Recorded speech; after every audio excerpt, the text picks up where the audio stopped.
Yes, good evening. My name is Wallace Gator Bradley. I'm the president of United in Peace, Inc. I'm also your gracious host for this program, the Bradley Report. This show, like all the other shows, has been put together by none other than the chairman of United in Peace, Inc. She's also the producer and the director of all these shows. And she's none other than my gracious wife, and I'm blessed to be her husband. But I want to say something special today. I want to say happy birthday to Mr. Wilson, Jimmy Sonny Wilson, 90 years old. I want to say happy birthday to you, Pops. He's my father-in-law, but I call him Pops. And with that, I want to say to God be the glory. There's a lot of things that's been happening. Everybody been watching the news, and we seeing how finally they're making moves to impeach President Trump. Pretty much based on the phone call that he had with the president in the Ukraine. From what I read, he pretty much was telling that president that he would release the funds, I think close to $400 in military expenditures, or to get him equipment to help secure his country, Ukraine. But the president said he had to do a favor for him. And he mentioned it several times, and he wanted that president of the Ukraine to investigate former Vice President Joe Biden and Joe Biden's son. And pretty much people feel like the president was trying to pressure a foreign government to get involved in the 2020 elections to help him, President Trump, win re-election. That's against the law. Everybody's real heated. Then they try to cover it up. The president, I made mention from what I read in the transcript or the memo or whatever that is that dealt with the phone call, made mention that his attorney general would do, Attorney General Barr would aid and assist him in pressuring this guy, and he's going to send his number one buddy, his private lawyer, former mayor Giuliani, to go over there and meet with the guy. And all these things happened. And that was against the law. But what was really frightening, the inspector general for the intelligence has said that this matter was urgent. He had 14 days to check it out. And then the director of the National Security or the National Intelligence Department had 7 days to present this by law to Congress. The guy didn't do it, from what I saw when they had him come before the Intelligence Committee. And what he did, the people that were suspects in the wrong that was being done, the president, attorney general, this guy, instead of giving everything to Congress within the 7 days, he went straight to the White House lawyers, who was pretty much telling the people to cover the evidence or hide the evidence. He went to the White House lawyers, which represent the president, to get a suggestion from them on what he should do, so that made it appear like he was a part of the cover-up. Then he went to the Department of Justice, to the Attorney General, to get an opinion on what he should do, when the president and the attorney general are the subject of the investigation. So we got to wait and see what's happening. I want to say hooray, hooray for Pelosi making the decision after listening to the Democratic caucuses that came together and said it was time to put in an impeachment inquiry. The last numbers I read about, it was about 188 congressmen that was for the impeachment. All they need is 218. So we're going to see what's happening. But it's wild. Back to what's happening here in Chicago. You know what they say? The standard rule. Caller, I see you. Could you please state your name? Yeah, James. Hey, James, how you doing? Like I said once before, God want them out. And then now God probably want Nancy. They be Fisker out. He probably want Lightfoot out, and he probably want Jesse White out. I think about God, and then he probably want Ed Johnson out too, cause God is in control. Cause God want them out. He want Lightfoot out. He want J.B. Fisker. He want Jesse White. Now he gonna start on Jesse White now. Well, you know, That's about God. I ain't arguing with no man on what he said about God, because God talked to all of us.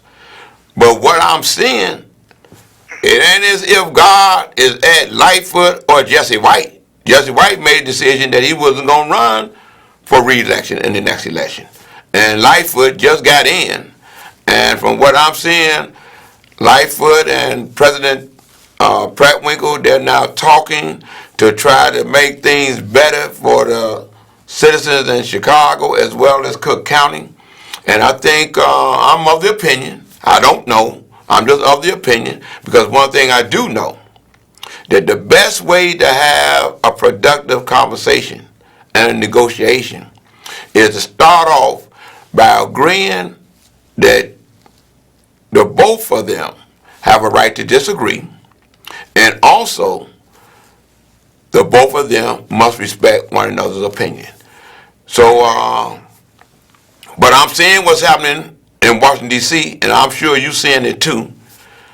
Trump been doing a lot of things and been getting away with a lot of things where now they feel that he has violated the Constitution and his oath of office, and that's real serious. Caller, I see you. Could you please state your name?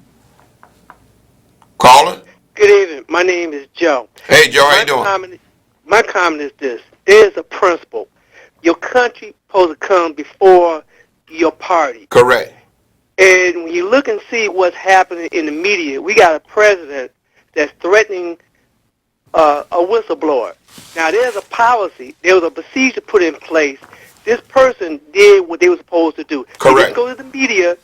They followed the policy. And now you got people talking about he's a traitor. No, he's not a traitor. Because what's the point of putting policy in place and supposed to follow it? And then we got this man in the White House, and I had a problem with him from Jump Street.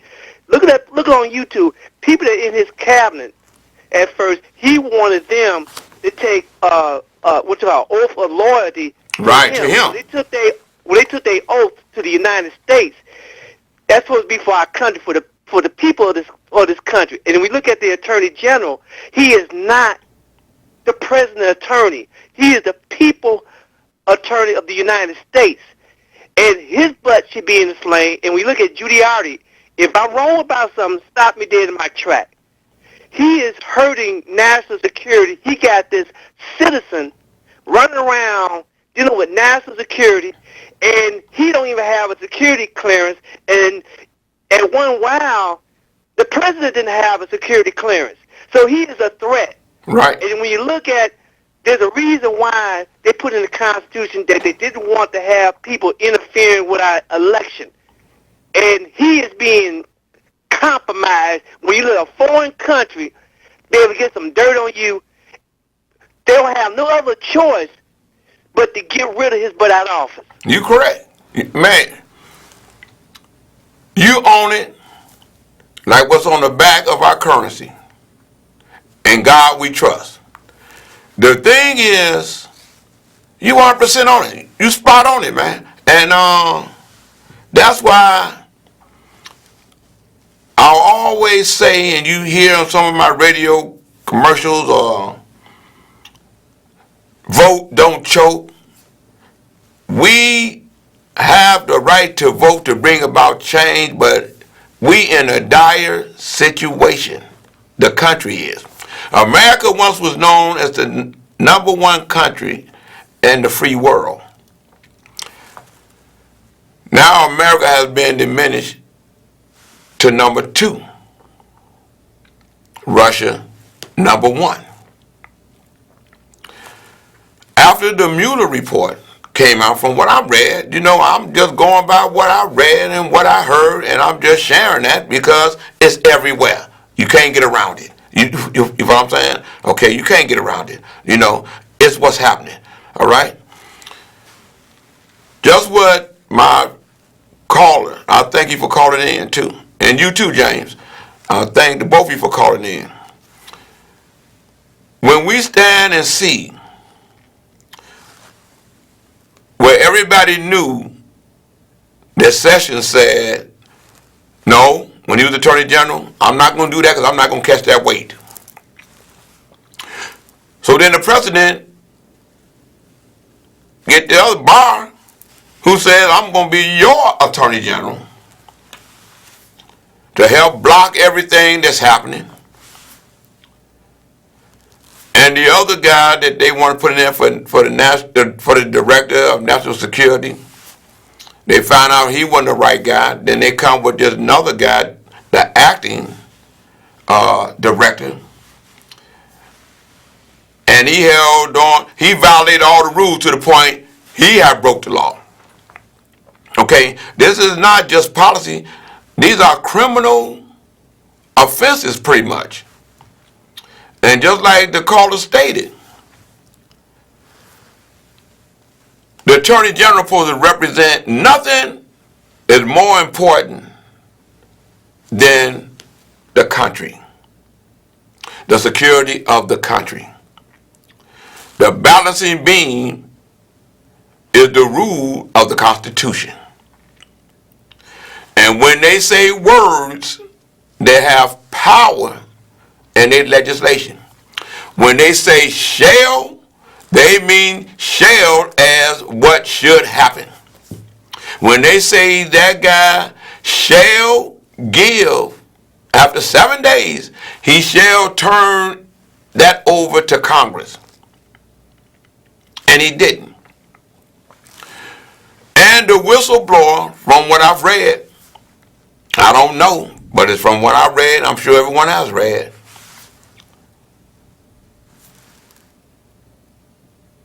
He's a member of the CIA. I don't know what part of the membership. The acting director of national intelligence, from what I heard when they had him before the panel, he said the whistleblower was very credible based off the IG's 14-day investigation. So now the president is in real trouble. It almost is like a RICO investigation. Those that's aiding and abetting the wrong of what the president allegedly is doing, they're going to get caught up. They say hindsight is 20/20, and I'm with that. But in less than 3 months, we will be coming into an era that I call foresight. We will be in the year of 2020. And with that, I want to bring back what everyone knows. Politics start locally. The budget brainstorming. The city got a budget hearing that's coming up in October. The various aldermen are coming with their suggestions to help Mayor Lightfoot to get rid of $838 million shortfall. They have come with some that appear to be good ideas.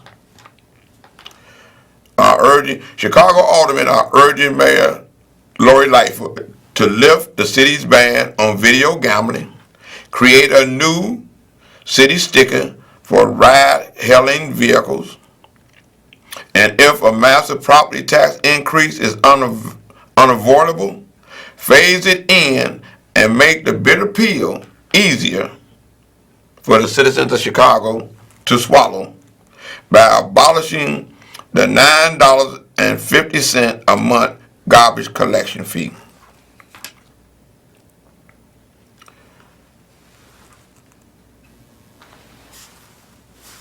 Me personally, it's just a little, may be able to save a couple of million, and that is after reading that story where the city was paying private law firms over $213 million on cases because of police misconduct. This ain't the settlements. This is what they was paying those law firms. I think she need to look into it. I'm hearing that she's looking into it. I got my answer to my FOIA about how much money they've been spending with private lawyers with the Mark Maxon case. I think she need to check into that and settle that case. I understand that Nate Fields, who had won a $20 million jury, gave him a $20 million settlement, and the city is paying private law firms to appeal that case. And you know, if the city lose that appeal, there's a fee or a fine that's going to be added on to that $20 million. I believe Mayor Lightfoot, I'm sure she's looking into it now. Okay, and she can start cutting some of that off. Stop paying them individuals for cases that they know they can't win, and they charging the city. Caller, I see you. Could you please state your name? My name is Joe again. I Hey, have Joe. a problem with this budget. They say the city is $800 million in the hole. I got a problem. Okay, you're $800 million in the hole, but you're going to give the developer $1.3 billion for this Lincoln Yard development. And then when I look at some of the things that Lightfoot is doing, I think it's wrong. Certain traditional jobs that all... Are you there? Yeah, I'm listening. You do, and my orders listen to you. Speak. Certain traditional jobs have pushed people into the middle income or even the upper middle income bracket. Now, she want to cut the salaries of oncoming police officers and firemen. And she have came from a middle income family. And certain things that have helped people to move in certain type of income bracket, she want to change certain things, whatever. And it is wrong. And why don't she talk about transparency? Open up the books. And still they won't open up the books, but yet they got all this tip fund money laying around somewhere, and we got aldermen maybe have as much as $3 million in TIF money, which they ain't doing nothing, but yet the city could find money for different other things as well. I have a problem, and I want to go back to what I said before, that $1.3 billion, they need to get out of that. Well, they can't get out of it. You know what I'm saying? Okay, and first off, that was done up under the former mayor. Okay, Rahm Emanuel. That wasn't done up under Lori. Because I've been down there at them hearings, okay, and the different meetings. And one of the things that Lori was able to do was to make it where some African American developers can get in on it, and residents from the city, especially from the south and west side, will be able to get jobs there, and as well made it where those developers would also start developing within the communities on the west side and the south side. And she did that right after she officially became the mayor, which was a lot within the short time that she was there. Now, don't get me wrong. When she's doing things that ain't right, I'm going to be a constructive critic. But when she's doing things that's right, I'm going to give her props. You feel what I'm saying? Because, as I said, in order to make things right, and you 100% correct, with the TIF monies was made for blighted areas in the city. The most blighted areas in the city, from what I'm seeing, is areas on the south side and the west side. But yet we see all the cranes downtown. But that's a different story. Okay, one of the issues that's happening too, a wonderful lady, in my opinion, a great politician. She was a state senator from the south suburbs. I'm talking about none other than State Senator Hutchinson. She and the other state senators were responsible for the bill that the governor signed into law that goes into effect for recreational cannabis. And the Governor Pritzker, announced yesterday that he tapped State Senator Toy Hutchinson to oversee the state's recreational cannabis program. Hutchinson, an Olympia Fields Democrat who helped craft the recreational pot law, will resign her 40th District Senate seat before stepping into her new role. I want to say hooray, hooray to the governor, and hooray, hooray to Toy Hutchinson. I want to say hooray, hooray to State's Attorney Kim Foxx, because they helped put into that law where individuals who have had marijuana cases, I get used to this cannabis thing, you know, I'm old school. Reefer, to me, is reefer today and reefer tomorrow. It went to marijuana, now it's cannabis. But the point of the matter is this: those individuals who have caught marijuana cases, okay, if they got, I think it's 30 grams to maybe 100 grams, you're able to get an expungement or get a pardon so that you can work within this industry.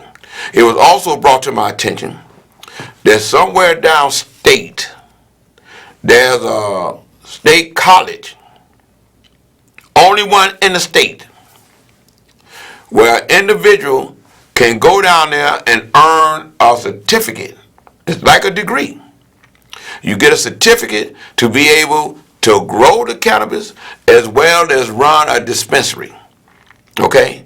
And as you've been hearing, there's some, because it's all about home rule, there's some cities within the state that may make the decision that they don't want no dispensaries in their communities.